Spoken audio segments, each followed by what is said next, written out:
백제의 노래 정읍사. 정읍사. 전공. 달아 높이굼 도다샤 어기야 모리굼 빛이 오시라. 어기야 어강들이 아으 다롱들이. 후공전. 저제 여러신고요 어기야 존대를 드디을세라. 어기야 어강들이. 과편. 어느이다 놓고시라. 김선조. 어기야 내 가논데 점 글을 세라. 어기야 어강들이. 소엽. 아으 다롱들이. 정읍사는 무고로서 궁중연회의 중요한 위치를 점하고 있어 악각개범 천머리에 동동에 이어 두 번째로 수록되어 있는 작품이다. 일설에는 시조 형식의 원형을 가진 노래라 하는 등 음악사, 문학사 양면에서 대단히 소중한 자료이다. 고려사 악지에는 백제의 가요로 분류되어 그 배경설화가 기록되어 있으나 가사는 수록되어 있지 않다. 가사가 전하는 백제 유일의 노래로 알려져 있다. 작자는 어느 행상인의 아내이며 돌아오지 않는 남편을 걱정하며 읊은 노래로 높은 제를 넘어오는 행상길의 안전을 달림에게 비는 애절한 가사로 되어 있다. 그러나 오랜 기간 구전으로 전해오면서 일부 개사된 흔적이 있다. 저제 내려신고요 앞에 붙인 전자가 그것이다. 전자를 붙여놓고서는 노래 내용을 전혀 달리 해석했다. 이는 배경설화 중 이수지오라는 말이 나오는데 이를 빌미삼아 행상하는 남편이 짐대에 빠져서 돌아오지 못하는 것으로 보고 그를 염려하여 부른 노래라고 폄하하여 해석했다. 행상의 안악이 남편을 기다리며 노래를 부르던 바위가 남아 망부석으로 불리고 있다고 한다. 어찌 바람 피우는 남편을 걱정한 것이 망부석 전설로 남겠는가. 남자니까 바람을 피웠을지도 모른다.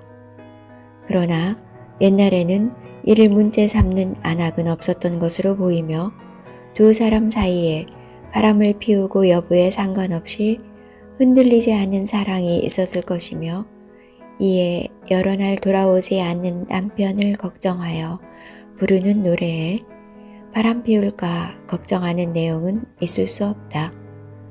전자는 원래 가사에는 없던 것이나 후대에 첨가된 것으로 보인다. 전자의 위치 또한 애매한 자리에 있다. 어찌 보면 이런 사소한 것들이 모두 망국의 노래였기에 폄훼당한 흔적이 아닌가라는 생각도 든다. 노래가 망했다고 노래마저 폄하를 당했다면 정말 안타까운 일이다. 그러나 정읍사라는 노래는 다른 모든 노래를 뛰어넘어 음악, 무용 등 예술적 수준이 월등히 높았으니 궁중이나 민간에서 풍류를 좋아하는 사람들에게 그 가치를 인정받아 왔던 것으로 보인다. 정읍사의 곡은 수제천으로 전승되어 궁중 예약에서 중요한 위치를 점하고 있다. 정읍사의 배경설화. 정읍은 전주의 속현으로 그곳 사람이 행상을 하다가 오래 돌아오지 않음에 그의 처가 산의 바위에 올라가서 오는 곳을 바라보았다. 그의 남편이 밤길에 도적의 해를 입을까 염려하여 흙탕물에 더럽힘 이수지오에 비유하여 이를 노래하였다. 세간에 전하길 옳은 자리가 있는데 망부석이라 부른다. 백제의 노래인가? 정읍사가 백제의 노래라는 데는 약간의 논란이 있다. 백제의 노래라는 견해와 후백제의 노래라는 견해가 있으나 배경설화에 정읍의 어느 행상인의 아내라는 내용으로 미루어 보아 후백제설이 옳다고 본다. 이유는 후백제의 도읍이 전주였으며 그전 명칭은 완산이었으나 통일신라 경동왕 때 전주로 개명했다는 기록이 있고, 또한 전주는 정읍에서 멀지 않아 행상을 다닐 만한 거리가 되기 때문이다. 백제시대에는 정읍에서 행상이 먼 길을 나설 만한 도시가 없었고, 이러한 노래가 발생할 조건을 갖추지 못했다고 볼 수 있다.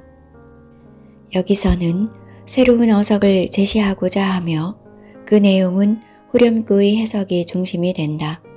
통상 후렴구는 별 의미가 없는 의성어 정도로 치부하고 말지만 모든 후렴구가 그런 것은 아니고 때에 따라서는 상당한 의미를 느낌으로 전달하는 후렴구도 상당히 많다.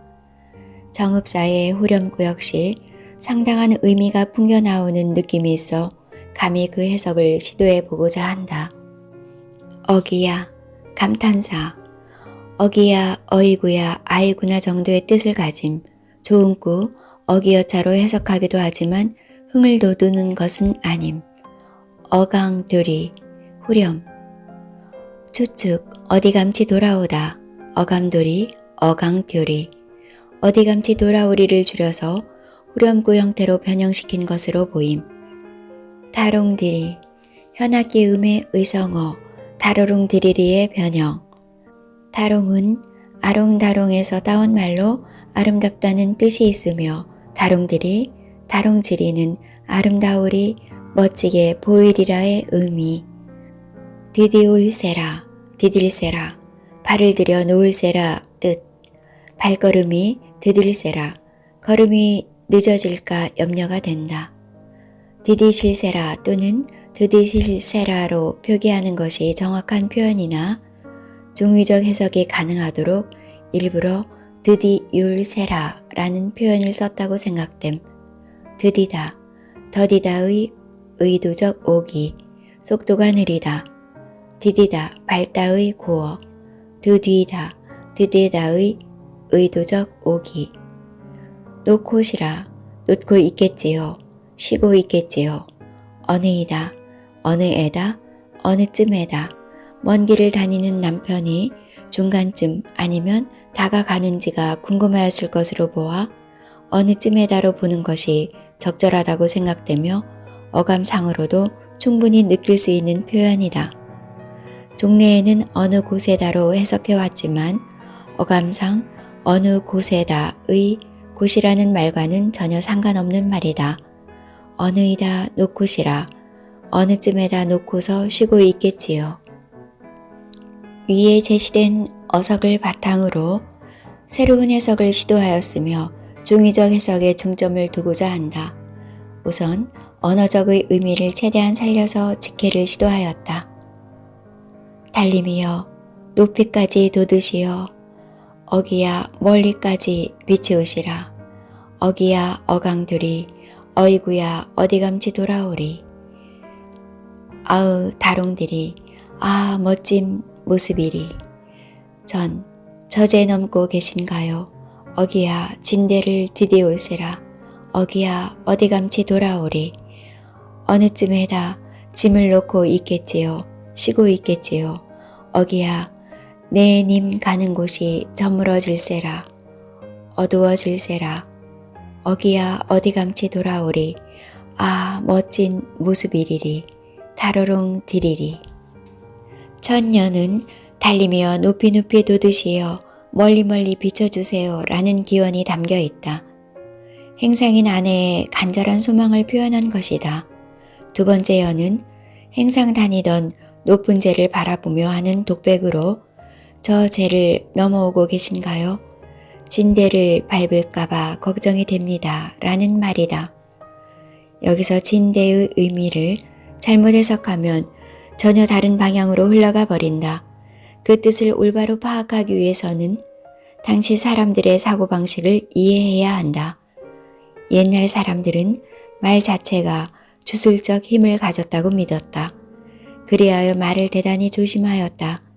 여기 정읍사의 창작 설화에도 보면 범해, 즉 도적의 해를 흙탕물이 더러움에 비유하여 읊은 노래라고 기록되어 있듯이 행상인의 부인은 도적의 해를 걱정하지만 입에 올리는 것을 삼가려 했고 대신 흙탕물 더러운 곳에 빠질까봐 두렵다고 애둘러 읊은 것이다. 흙탕물에 빠질까봐 걱정한 것은 도적의 해를 걱정한 것이다. 정읍사의 가사에 이러한 비유가 있기 때문에 고려시대 사람들은 이를 대단히 수준 높은 작품으로 평가했다. 밤길을 오는 남편의 위험을 진정으로 염려하여 읊은 애절한 노래인 것이다. 마지막 두 행은 결구에 해당하며 어느 쯤에서 쉬고 계시겠지요. 어이야, 내님 가는 곳이 어두워질까 걱정이구나 의 뜻으로 여태까지 못 오시는 게 중간에 쉬고 있기 때문일 것이라는 조금이라도 좋은 쪽으로 생각해보고 심정을 드러내었고 또한 달이 기울어 님 오시는 길이 어두워질까 염려하는 노래이다. 창작설화에 비추어 보면 행상하는 남편의 밤길의 안전을 손모아 비는 그리고 혹시나 하는 조바심에 말 한마디까지도 조심하는 오로지 남편을 향한 애절한 사랑을 읊은 노래이다. 전 저제와 존대를의 상응관계에 의한 중의적 해석. 저제 앞에 붙은 전의 역할이 절묘하다. 높은 저제 내려신 고요로 했다면 저제의 다른 뜻은 갖지 못하고 저제로 해석될 수밖에 없다. 전 저제로 표시하는 바람에 전주시장이라는 또 다른 뜻을 갖게 했다. 그런데 다음 행에 나오는 존대를 드디울 시에라와 연결 또한 절묘하다. 진대라는 말 역시 진대, 즉 젖은 곳, 굳은 곳으로 은유적으로 음란한 곳으로 해석될 수 있으며 또한 배경설화를 따르면 무서운 곳, 위험한 곳을 직접 말하지 않고 애둘러 표현한 것으로 해석할 수 있다. 드데울셰라는 이 두 가지 뜻을 다 수용할 수 있도록 의도적으로 선정된 말로 보인다. 디디올세라 또는 드디올세라가 되어야 하는데 이 두 가지의 뜻을 다 가질 수 있는 말 드디올세라를 선택했다는 것이다. 이러한 전제하에 드디올세라, 더디게 될세라, 그리고 드딜세라 등 두 가지로 해석될 수 있다. 호세의 어느 한 편자가 이러한 장치를 해두고는 저제 앞에 전자를 살며시 갖다 놓은 것으로 보았다. 즉, 전자는 중의적 표현이 되도록 호세에 첨가되었다는 가정하에서 새로운 해석과 감상을 시도해 보고자 한다. 정읍사는 두 가지 방향으로 해석이 가능하다. 해석 1. 애절한 사랑노래. 달님이여 높이 높이 돋으시어 어기야 멀리까지 빛이 오시라. 저 죄를 넘고 계신가요? 어기야 혹시라도 진대 위험한 곳을 더디올까 걱정입니다. 하지만 어느 쯤에다 짐을 놓고 쉬고 있겠지요. 어기야 내 님 가는 곳이 어두워질세라. 멀리 멀리 비춰주소서.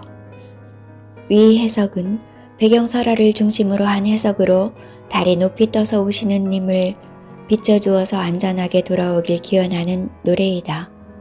혹시 님이 도적이 노리는 위험한 곳을 빨리 지나와야 할 텐데 걸음이 더디어질까 걱정하는 마음, 그래서 달이 높이 솟아 길을 훤히 비추어 주길 바라는 마음, 또한 늦어지는 이유를 좋은 방향으로 전환하여 어디쯤 쉬고 있는 것이겠지요 라는 말로 불안을 떨치고자 하는 마음 등 속마음을 표현한 것으로 남편의 귀가를 기다리는 아내의 애틋한 사랑을 잘 표현하고 있다.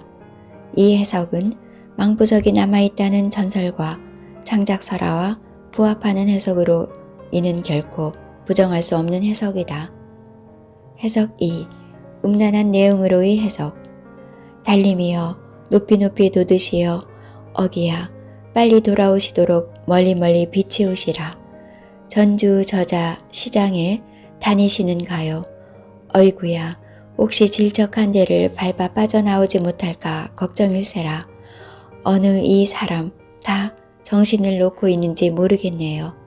어이구야 내가 가는 데가 즉 나의 앞날이 어두워질세라. 위 해석은 가사의 표현을 있는 그대로 해석함으로써 창작 배경설화와는 달리 음란한 내용으로 해석하는 것이다. 원작자의 의도는 이러한 내용이 아니었을 것으로 생각되지만 가사의 언어적 표현 내용이 원체 분명하니까 본 해석을 무시할 수가 없는 것이다. 그 예로서 종행의 내 가논대가 해석 1에서처럼 억지 해석을 할 필요가 없다는 것이다. 애매한 자리에 놓여있는 전자만 본문으로 받아들인다면 전체적인 해석이 너무나 자연스럽고 통일된 면모를 갖추고 있다. 달님에게 멀리 비추어 달라는 것도 내 앞길이요. 님이 다니고 있는 곳도 전주시장 바닥이요. 음란한 곳을 밟아 빠져나오지 못할까봐 걱정인 것이다. 또한 어느 사람에게 빠져서 정신을 놓고 있는지 모르겠다고 한탄을 한 것도, 마지막으로 내 갈 길이 어두워질까 걱정하는 것도 다 이 때문이다. 또한 마지막 행은 달님에게 소원을 비는 것으로 볼 수 있는데 그 내용은 내 앞길이 어두워질까 염려되니 님이 빨리 돌아오게 해달라고 비는 것이다. 이 두 가지 해석을 두고 과거에는 어느 한쪽을 택하여 다른 해석을 배제하는 경향을 보여왔다. 해석 2를 지지하는 경우는 해석 2를 망국의 노래라고 해서 폄하된 결과로 보고 있고, 반대의 경우는 가사의 표현 내용이 분명한 만큼 왜곡된 해석은 곤란하지 않으냐고 맞선다. 필자 역시 처음에는 이 둘 중 한쪽의 견해를 택해야 한다고 생각하고 해석 2를 지지했었다. 그러나 여러 참고 문헌을 조사한 바 해석 2를 지지한 논문이나 저서가 더 많은 것을 보고 놀랐다. 이에 다시 한번 가사 전체를 음미해 보았는데 과연 표현대로라면 해석 2가 꼭 맞아떨어진다. 애절한 사랑 노래로 부는 것은 오히려 창작 설화에 너무 많은 비중을 둔 것이 아닌가 생각될 정도였다. 결국 양쪽의 해석이 다 옳다는 것이다. 그렇다면 이게 무슨 말인가? 어찌 한 가사를 두고 정반대의 해석이 나올 수 있단 말인가? 정읍사의 주제가 남편의 안전한 귀가를 기원하는 애절한 사랑 노래임은 누구도 부인할 수 없다. 그렇다면 해석 1로 끝을 내야지 어떻게 음란한 해석 2에 연관 지을 수 있겠는가? 이것이야말로 망국의 노래라고 폄하를 받았다는 증거가 아니냐는 논리를 펼 수 있다. 그러나 시가의 해석은 언어적으로 해야 한다. 주변 정황에 영향을 받아 언어 자체의 뜻을 굴절시키거나 왜곡시켜서는 안 된다. 있는 그대로의 언어적 해석이 그 기본이 되어야 한다는 것이다. 그런 면에서 본다면 해석이는 대단히 훌륭한 해석이며 결코 무시할 수 없는 해석이 된다. 그렇다면 여기서 고개에 올라가 노래를 불렀다는 아내의 주변 정황과 심리 상태를 보다 면밀하게 살펴보도록 하자. 아내는 분명 처음에는 범해를 염려하여 남편이 안전하게 돌아오길 기원했을 것이다. 그러나 여러 날이 지나면서 상황이 조금씩 바뀌어 갔을 수 있다. 애타게 기다리는 날이 여러 날이 지나면서 어쩌면 남편이 죽지 않았다는 느낌을 어렴풋이 느끼다가 나중에는 이에 대한 심증이 굳어졌을 가능성도 있다. 물론 남편을 기다리던 망부석 전설로 보면 해석 1이 옳다. 그러나 만약에 남편이 죽지 않았다면 그러한 경우를 가정해 볼 수 있는 것 아니겠는가? 사람 사는 세상에 허다하게 있을 수 있는 일이기에 이를 배제시킬 이유 또한 없지 않은가? 그러한 경우에 대한 아내의 기원 내용은 해석이와 같이 바뀔 수밖에 없고 이러한 해석을 부정해야 할 이유 또한 없지 않겠는가? 곰곰이 살펴봐도 언어적으로는 해석 1보다 훨씬 더 자연스러운 해석이 된다.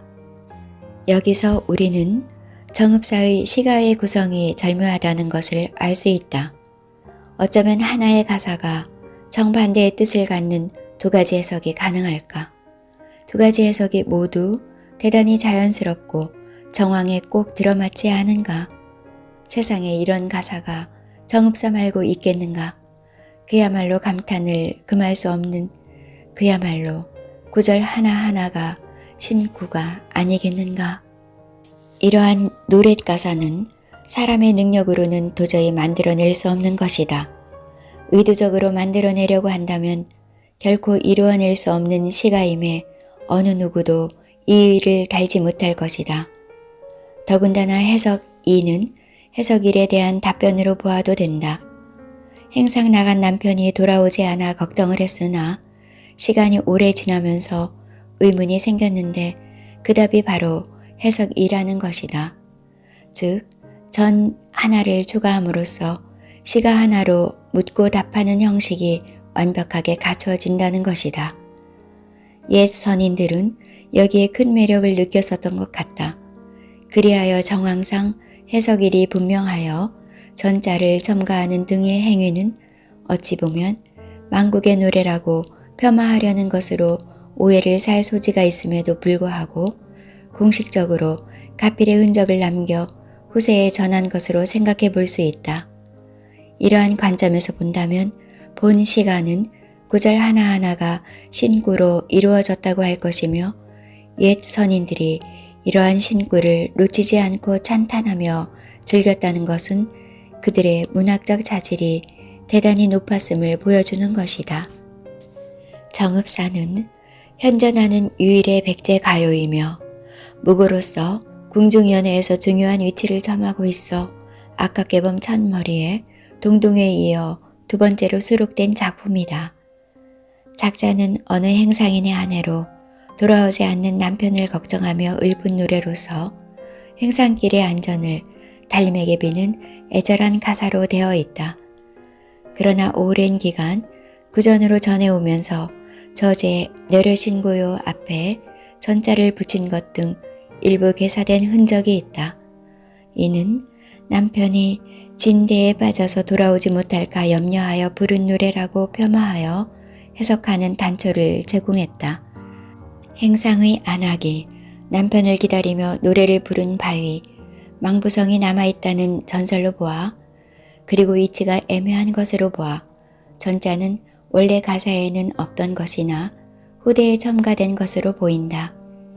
그러나 정읍사는 이 전 하나로 해서 시가의 구성이 절묘하게 바뀐다. 하나의 노래 가사가 정반대의 뜻을 갖는 두 가지의 해석을 갖는 것이다. 뿐만 아니라 두 해석 사이에는 묻고 답하는 형식이 되어 있다. 행상 나간 남편이 오지 않아 걱정을 했는데 시간이 오래 지나면서 의문이 생겼다. 그런데 그 노래를 달리 해석하니 그 속에 답이 있더라는 것이다. 즉, 전자 하나를 추가함으로써 하나의 시가로 묻고 답하는 형식이 완벽하게 갖추어진다는 것이다. 세상에 이런 가사가 정읍사 말고 또 있겠는가? 구절 하나하나가 신구가 아니고는 사람의 능력으로는 결코 만들어낼 수 없는 것이다. 옛 선인들은 여기에 큰 매력을 느꼈었고 그리하여 개사의 흔적까지 의도적으로 남겨 후세에 전한 것이라는 견해를 제시했다. 본 시가는 구절 하나하나가 신구로 이루어져 있으며 옛 선인들이 이를 놓치지 않고 찬탄하며 즐겼다는 것은 그들의 문학적 자질이 대단히 높았음을 보여주는 것이다.